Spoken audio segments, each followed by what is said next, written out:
আমাকে কখনো ধোকা দাওনি তো? না না, কখনো ধোকা দেয়নি। কিন্তু কিন্তু কি? মাত্র 3বার ধোকা দিয়েছি। কি করে ধোকা দিয়েছো 3বার একটু বলবা?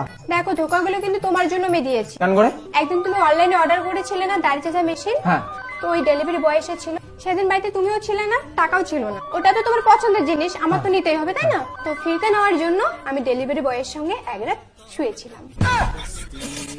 এই দ্বিতীয় ধোকা কি করে দিলা? দ্বিতীয় ধোকা, রাস্তায় তুমি একদিন মদ খেয়ে পড়েছিলে না, 5টা পুলিশ তোমাকে অ্যারেস্ট করতে এসেছিল। তোমাকে বাঁচার জন্য একটা পাট ক্ষেত ছিল পাশে, 5টা পুলিশকে সার্ভিস দিয়েছিলাম। দাঁড়াও, তারপরে 3 নম্বর ধোকা কোন দিন দিলা সেটা বলো আগে। তুমি তো লোকাল ট্রেনের টিকিট চাকরি করো। হ্যাঁ, সেটা তো সবাই জানে, তুমিও জানো, আবার নতুন করে বলো কেন? তুমি আরো একদিন সব প্যাসেঞ্জারের টিকিট হারায় ফেললা। হ্যাঁ, তোমাকে আরো ফোন করে জানালাম। ওই প্যাসেঞ্জার গুলো তোমার প্রতি খুব রাগ হয়ে গেছে। ওই সমস্ত প্যাসেঞ্জারের রাগ ভাঙার জন্য আমি সবাইকে সার্ভিস দিয়েছি। 500 থেকে 700 প্যাসেঞ্জার ছিল ওখানে।